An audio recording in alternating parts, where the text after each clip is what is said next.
So in Russia, there are a lot of cities, and coming from Utah, the cities there are a lot different. What they consider to be a small city is like 300,000 people in the city, which is still a very large number, and they live in a much denser area. In Russia, most everyone lives in apartment buildings, so especially inside of Moscow, you have massive apartment buildings, anywhere from 6 to 15 to 20 stories. And the apartments are just in the family. They pass down from the grandmother to the parents to the kids. And so you have a lot of these apartment buildings that were built during the Soviet times that are still there, and that's what keeps the population so high. In the city of Moscow itself, there's anywhere from 15 to 20 million people. It's a massive city with tons and tons of people, tons of workers, and especially in Moscow and in St. Petersburg and in other big cities in Russia, that's where a lot of the people are because that's where work is the best.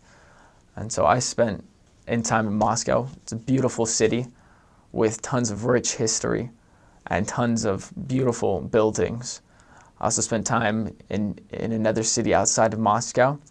It's also another beautiful city, Nizhny Novgorod.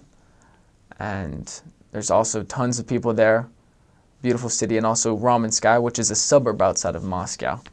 And there are quite a few suburbs outside of Moscow, smaller cities where people will live, but then they'll take the train or the suburban train into Moscow for work. And those are also beautiful cities set in the countryside.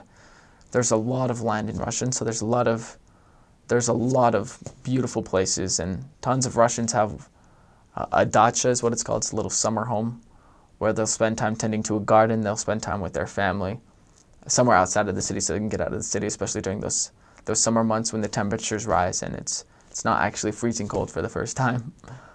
But the cities are very interesting. It's nothing like you'd ever see in the United States or even in other parts of Europe. There really is a unique feel to a city in Russia.